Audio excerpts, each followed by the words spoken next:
السلام علیکم ناظرین، محبت گمشدہ میری قسط نمبر 12 میں ہم دیکھیں گے کہ سائم اور زوبی جو ہے وہ فیوچر پلاننگ کر رہے ہوتے ہیں، اور فون پہ بھی جب بات کرتے ہیں تو سائم کہتا ہے کہ میں بس جلدی گھر آ رہا ہوں، مجھ سے اب ویٹ نہیں ہو رہا، میرے لیے اتنا بڑا سرپرائز میرے پیرنٹس نے رکھا ہے اور مجھے پتہ تک نہیں ہے، تو میں نے تو انگوٹھی تمہارے لیے خریدنی ہے، شاپنگ کرنی ہے۔ تو وہ کہتی ہے ٹھیک ہے آپ جلدی سے آ جاؤ، بس تھوڑی سی بات ہوتی ہے اور پھر کیونکہ اس کے پاس فون نہیں ہوتا، اور دوسری بات یہ ہے کہ مجھے یہ سمجھ نہیں آ رہی کہ جو دانیال ہے وہ اس کا سگا بھائی ہے، بہنوئی ہے یا کیا ہے، اس کو اتنا زیادہ اپنی بیوی سے کہیں زیادہ اس میں انٹرسٹ ہے، اور وہ بہت زیادہ پاگل ہو جاتا ہے جب بھی زوبی سے متعلق جو ہے وہ کچھ ہوتا ہے تو وہ آپے سے باہر ہو جاتا ہے۔ اس کا کوئی تعلق نہیں ہے، واسطہ نہیں ہے کہ وہ ان کے جو ہے معاملات میں انٹرفیئر کرے، مداخلت کرے، لیکن اس کو اتنی اجازت ملی ہوئی ہے کہ وہ ہر چیز میں گھسا ہوا ہے اور وہ پریشان کرتا ہے اور بہت زیادہ لڑائی مار کٹائی کرتا ہے۔ تو جو ہے ادھر جو ہے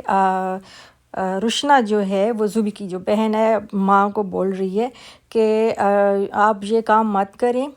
شرمندگی ہوگی آپ کو، آپ اس کی منگنی مت کریں، کیونکہ جو ہے زوبی کسی صورت جو ہے یہ انگوٹھی نہیں پہنیں گی اور نہ ہی اس نے منگنی کرنی ہے، بلکہ آپ کو شرمندگی ہوگی اور بہت بڑا تماشا کھڑا ہو جائے گا۔ تو ماں کہتی ہے کہ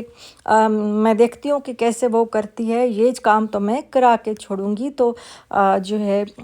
روشنا کہتی ہے کہ امی بہتر ہے کہ آپ اسی لڑکے سے اس کی شادی کر دیں۔ تو وہ کہتی ہے سوال ہی نہیں پیدا ہوتا، جس گھر میں بدنامی ہو ہماری ہم وہاں کیسے کر سکتے ہیں، اور یہی بات تو نہیں سمجھ آ رہی ماں کو نہ باپ کو۔ اور ادھر جو ہے سائم کی ماں اور باپ جو ہے سیکرٹ باتیں کر رہے ہیں کہ جو ہے وہ سائم کو اگر پتہ چلے گا کہ زوبی کی منگنی ہو رہی ہے اور وہ بھی کسی اور بندے کے ساتھ، تو سائم کا کیا ریئیکشن ہو سکتا ہے اور سائم کیا رد عمل ظاہر کرے گا، اور اس کو کتنی تکلیف ہوگی، کتنا دکھ ہوگا، کتنی زیادہ خون خرابہ ہوگا، وہ ان کو نظر آ رہا ہوتا ہے۔ وہ بہت پریشان ہو رہے ہوتے ہیں کہ سائم کو کسی طرح سے ہمیں کنونس کرنا پڑے گا، اسے روکنا پڑے گا اور اس کو کہیں ہم نے دور بھیج دینا ہے۔ تو سائم جو ہے یہ ساری باتیں سن لیتا ہے اور ایک دم سے جو ہے وہ پریشان اور حیران ہو جاتا ہے کہ اتنا بڑا دھوکہ میرے ساتھ ہوا ہے، اتنا بڑا فریب کیا ہے اور جھوٹ کی بنیاد پہ میرے ساتھ جو ہے وہ یہ چیزیں طے کی ہیں،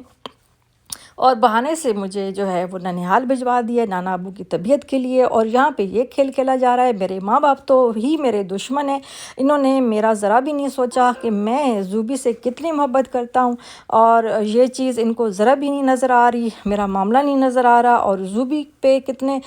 ظلم ڈھائے جا رہے ہیں یہ کسی کو نہیں نظر آ رہا۔ اس کو صرف زوبی کی فکر ہوتی ہے اور اپنی فکر ہوتی ہے، اور وہ یہی سوچ رہا ہوتا ہے، اور جو پیرنٹس ہیں ان کو اپنی مطلب خاندان کی اور عزت کی اور ان چیزوں کی پڑی ہوتی ہے۔